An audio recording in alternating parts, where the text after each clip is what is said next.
Hi there, my name's Julie Creffield from the Fat Girl's Guide to Running, and I'm here today to talk to you about half marathons.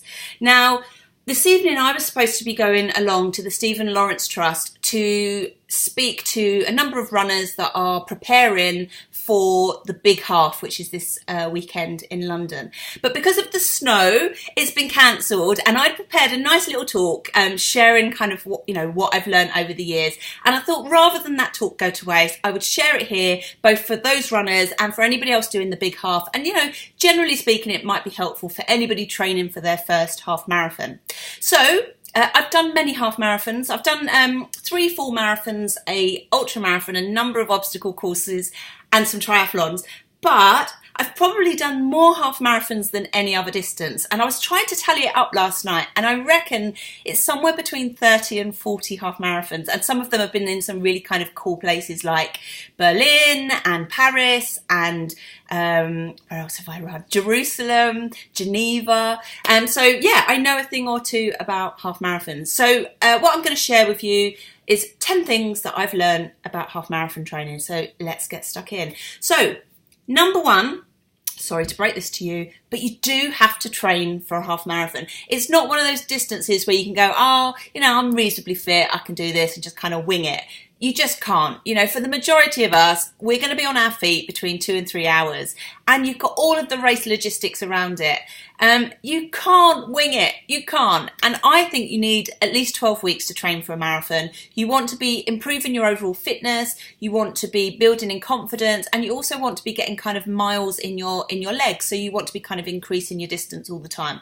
So most of us in preparation for a half marathon will put together a training plan. We might download one off the internet or create one ourselves.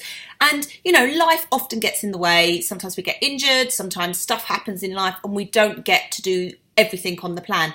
That is okay. I think as long as you are starting at the start line with 80% of that training plan, 70% even, you can start knowing that you've put in the effort, and that training will keep you in good stead, for those 13.1 miles. So don't try without training.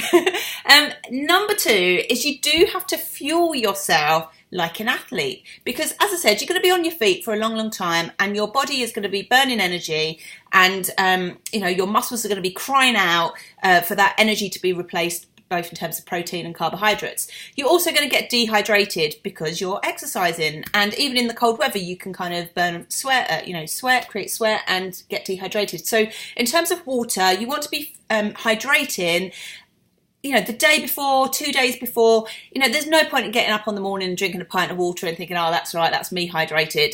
Try and do it a couple of days before. And in terms of fuel, in the morning, have a breakfast that you would normally have before training. Something simple, nothing different. And bananas will be your friend, or a cereal bar, something like that you can take with you and have, 40 minutes, 30 minutes before you get into kind of the starting pens. Quite often people have their breakfast and think, the race starts at 9, I'll be fine. But then they don't start until 10 because it takes a while to get started.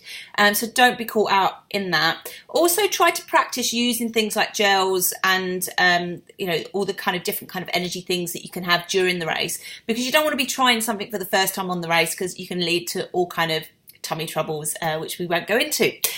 Number 3, have a race strategy. Don't just turn up and go, it'll be all right. A lot of people say to me, my plan is literally just to get round. Yes, I understand why people think that, but I think having a race strategy really helps you to be better prepared on the day. So have a look at the route, look at kind of how hilly it is, where the water stations are. Think about where if you've got loved ones coming down to cheer you on, where they might be, where the photographers might be. Have a think about where your mindset is going to be at different parts of the race. So if your training has only taken you up to 10 miles, that's going to be a big moment for you, because you're going to be like, this is also unknown.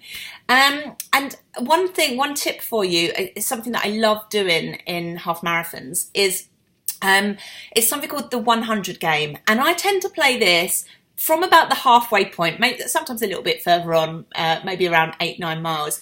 And it's normally when the crowds have kind of dispersed a bit, because as I said, I am a bit of a back of the pack runner, and it's really hard to stay motivated when all around you see people walking. And if you're somebody that wants to run, or you're trying to get a good time, it could be really kind of demotivated and you think, oh, what's the point? And you also might be starting to hurt and be a bit kind of lacking in energy. So this game really helps, and this is how it works. So basically, if you overtake a group of 3 people, let's for example say, you'd go 1, 2, 3, and then if you overtook somebody else, it'd be 4, and you count out. However, if somebody overtakes you, you then have to count down. And it's such a simple game, but I tell you why I like it. It takes your mind off of the stuff that's going on in your head. You know, it takes your mind away off of the pain, how much more you've got to go. It keeps your brain occupied with the counting, and it also keeps you motivated. So perhaps give that a go and let me know how you get on.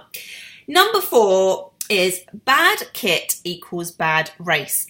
Do not run your first half marathon in kit that you haven't trained in. I have got all kinds of stories of chafing and things breaking and having to shove things down my bra, not having pockets. You know, don't do that. Try to get out and do at least 7 miles in the kit you're going to run in on race day. Now, I know the big half, it's going to be really cold in London. It's snowing this week. You will be like, you'll be really tempted to put loads and loads and loads and loads of layers on. Be mindful of how easy it's going to be to take those layers off, and think you can put loads of stuff on and leave it at the start line, and that those clothes are often given to charities. Also, things like bin bags are really good, and so put a couple of bin bags over to keep you warm and dry. And remember to have something warm and dry for the end as well, because you're going to be really cold then. Number 5. So important. This one is called control your inner monologue. Now, if you're running for 2 hours, let's say 2 hours, that's a lot of thinking time, right? There's a lot of time to be thinking, God, I'm a rubbish runner. This hurts. Can I go home yet? Why do I do this to myself? Everyone else is better than me. If you get into that negative space, it's so easy for it to kind of escalate and all of a sudden for you not to enjoy your race. So you want to find something to preoccupy your mind. Some people like podcasts or music. Some people like to use the crowds. I like to have a few kind of positive affirmations up my sleeves to use when it really gets difficult. Now, my favourite one, which I was talking to some ladies about yesterday, is this. This is my absolute favourite one. It works for any kind of any race. I use it a lot at parkrun, and it says, I am strong, this is easy. So when it gets really difficult and I don't feel strong and I don't feel like it's easy, I keep repeating that mantra to me. And I know a lot of athletes, professional athletes, have mantras and positive affirmations, you know, to really kind of help with their mindset. So give that a go. Number 6, don't peak too soon. It's so easy to go off, you know, with the starter gun and to keep up with the pacers and to go, you know, this is easy and I'm killing it. And yes, maybe this is going to be a PB. And, you know, you do really well for the first 5-6 miles and then the kind of wheels start to fall off towards the end. Have a pacing strategy, stick with it, have a few options for what times you might like to finish in. Yeah, don't peak too soon. I see so many people at the end of half marathons, and often they're, you know, young, fit, athletic looking people that have literally just got their race strategy wrong. So have a think about that. Number 7, enjoy the crowds. But there's a caveat to that. It's really easy in the first few races that you do to get really kind of caught up in the crowds, and sometimes they can be a little bit overwhelming. Like, you know, if it's big crowds, which it's likely to be at the big half, you know, all this noise, people shouting your name, people handing out sweets, kids giving high fives. And a lot of energy can be expelled emotionally as well as physically, kind of zigzagging across the road to kind of placate the crowds. Remember why you're there. It's your race. So use the crowds. Don't let them abuse you, if that makes sense. Number 8, look around for inspiration.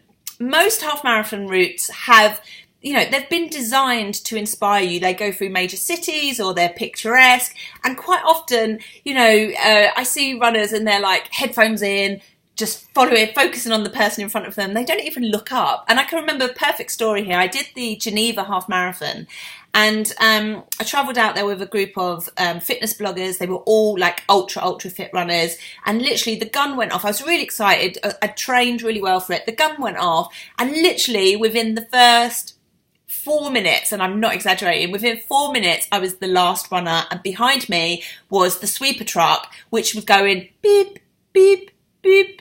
It was so annoying. And I was thinking, oh my God, this is going to be my worst race ever, because I knew I had at least 2.5 to 3 hours ahead of me. I could not cope with that amount of kind of irritation and annoyance behind me. So I sped up. And actually, the thing that helped me to speed up was, rather than focusing on my race, I looked up and I saw these beautiful mountains and these beautiful scenery, and I used that to inspire me to up my speed a bit, to get away from that sweeper van. So look up and use the route as inspiration.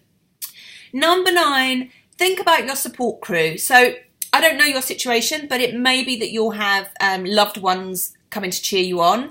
It may be that you don't have loved ones and that you're doing it completely solo. You may be going with other runners, you may be running with other people, or just getting to the start line. But think about how that support crew can support you. Be honest with them. Talk through your fears, your concerns. If people are spectators, partners, parents, friends, if they're coming along to help you, tell them what help you need. So if you need them to carry your warm stuff for afterwards, get them to do it. If you need them to be at a specific part on the route, tell them what you need, because they're not going to know. And equally, your support team can be the people who are at home, that when you get home, they've run you a nice hot bath or made you a nice dinner, or are going to look after the kids for the rest of the day. Your support team can come in a lot of different ways. Number 10, finally, is deconstruct the learning. Every half marathon is different.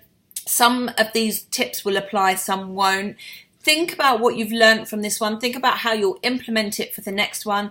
Think about what you could have done to improve, but also think about kind of what you're proud of, and kind of, what you've learned about yourself outside of the sport of running. And I think that's one of the things that I love, and I'll finish off on this.